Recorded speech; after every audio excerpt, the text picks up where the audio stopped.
খেলা শুরু নিম্নচাপের, ক্রমশ দাপট দক্ষিণবঙ্গে। তুমুল ঝড় বৃষ্টির সাথে বজ্রপাতের সম্ভাবনা। খেলা শুরু নিম্নচাপের, ক্রমশ দক্ষিণবঙ্গে দাপট বাড়াচ্ছে নিম্নচাপ। তুমুল ঝড় বৃষ্টি এবং বজ্রপাতের তাণ্ডব রাজ্যে। বৃষ্টিতে ভাসবে একাধিক জেলা, সতর্কতা জারি হাওয়া অফিসের। মাইকিং এর মাধ্যমে চলছে প্রচার, করা হচ্ছে সতর্ক। কন্ট্রোল রুমের মাধ্যমে চলছে নজরদারি। ক্রমশ বঙ্গোপসাগরে শক্তি বাড়াচ্ছে নিম্নচাপ, আর তার চোখ রাঙানির প্রভাব গোটা বাংলায় পড়ছে। মঙ্গলের সকালে ওড়িশা উপকূলের কাছে সমুদ্রের ওপর তৈরি নিম্নচাপ বুধবার ভোরে বাড়িয়ে নিয়েছে শক্তি। তার জেরে বুধবারের পাশাপাশি বৃহস্পতিবার সারাদিন ভারী থেকে অতি ভারী বৃষ্টিপাত হচ্ছে দক্ষিণবঙ্গের জেলায় জেলায়। সুস্পষ্ট নিম্নচাপ যে শক্তি বাড়াবে তা আগেই জানিয়েছিল মৌসুম ভবন। বৃহস্পতিবার ভোরের দিক থেকে এই নিম্নচাপ আরও গভীর নিম্নচাপে পরিণত হবে বলে ছিল পূর্বাভাস। জানা যাচ্ছে বাংলার উপকূলের কাছে বঙ্গোপসাগরে তৈরি হওয়া সিস্টেমের প্রভাবে আজ দক্ষিণবঙ্গের বিস্তীর্ণ এলাকায় তুমুল ঝড় বৃষ্টি হয়েছে। শুক্রবার আরও বাড়বে দাপট, বজ্রবিদ্যুৎ সহ ভারী থেকে অতি ভারী বৃষ্টির সম্ভাবনা রয়েছে জেলায় জেলায়। শুক্রবারও বৃষ্টি চলবে।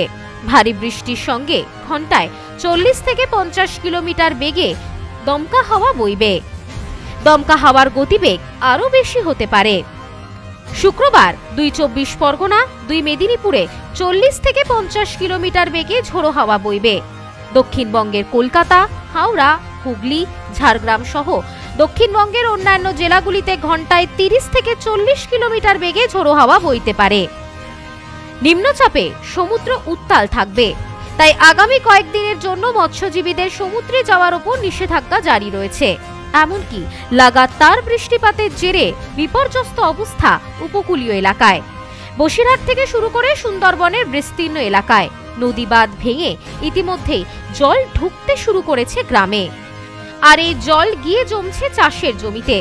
উপকূলীয় এলাকার বাসিন্দাদের চিন্তায় ঘুম উড়েছে। আগামী দিনে ঝড় বৃষ্টির পরিমাণ বাড়লে কি হবে তা ভেবেই আতঙ্কিত হয়ে যাচ্ছেন সকলে। তবে প্রশাসনের পক্ষ থেকে পর্যাপ্ত ব্যবস্থা নেওয়া হয়েছে। খোলা হয়েছে কন্ট্রোল রুম, যার মাধ্যমে চলছে নজরদারি। নদী পাড়ের বাসিন্দাদের নিরাপদ স্থানে সরিয়ে নিয়ে যাওয়ার ব্যবস্থা চলছে। শুকনো খাবার এবং জলের বন্দোবস্ত করা হয়েছে। প্রস্তুত রাখা হয়েছে পর্যাপ্ত ত্রাণ শিবির। এছাড়াও মাইকিং এর মাধ্যমে লাগাতার চলছে প্রচার, যার মাধ্যমে সতর্ক করা হচ্ছে সকলকে। এই বিষয়ে হিঙ্গলগঞ্জ বিডিওর সঙ্গে ফোনে যোগাযোগ করা হলে তিনি জানান, আবহাওয়া দপ্তরের পূর্বাভাস অনুযায়ী দক্ষিণবঙ্গ জুড়ে ঝড় বৃষ্টি হচ্ছে। ইতিমধ্যেই এলাকার বিভিন্ন মানুষদেরকে মাইকিং এর মাধ্যমে সতর্ক করা হচ্ছে। মৎস্যজীবীদেরকেও করা হচ্ছে সতর্ক। এর সঙ্গে প্রশাসন সব রকম ভাবে প্রস্তুত রয়েছে। বিপর্যয় মোকাবেলা বাহিনীর সদস্যরাও সবসময় প্রস্তুত রয়েছেন। যে কোনো সময় পরিস্থিতি খারাপ হলে তা মোকাবেলা করতে প্রস্তুত সকলে। পাশাপাশি একই ছবি দেখা গেল সমুদ্র তীরবর্তী এলাকাতেও। ভারী বৃষ্টির কারণে সমুদ্রের জলস্তর বৃদ্ধি পেয়েছে, যার কারণে পর্যটক থেকে শুরু করে স্থানীয় বাসিন্দা সকলকেই মাইকিং এর মাধ্যমে সতর্ক করা হচ্ছে। মৎস্যজীবীদেরকে সমুদ্রে যাওয়ার ক্ষেত্রে নিষেধাজ্ঞা জারি করা হয়েছে। বঙ্গোপসাগরে তৈরি হওয়া এই ঘূর্ণিঝড় ক্রমশ শক্তি বাড়াচ্ছে বলে পূর্বাভাস হাওয়া অফিসের।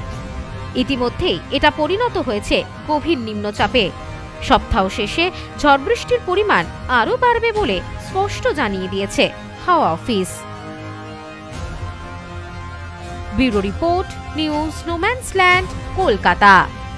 নিউ পিসি জুয়েলার্স, সম্পর্ক গড়ে দেয়। বনগাঁতে আমাদের 3টি শোরুম প্রতিদিনই খোলা। নিউ পিসি জুয়েলার্স, বনগাঁ বাটার মোড়। New PC jewellers branch, Kumudini স্কুলের বিপরীতে। New PC jewellers beauty, Motiganj, Hatkhola. আমাদের এখানে সোনা কিনুন পেপারের দামে।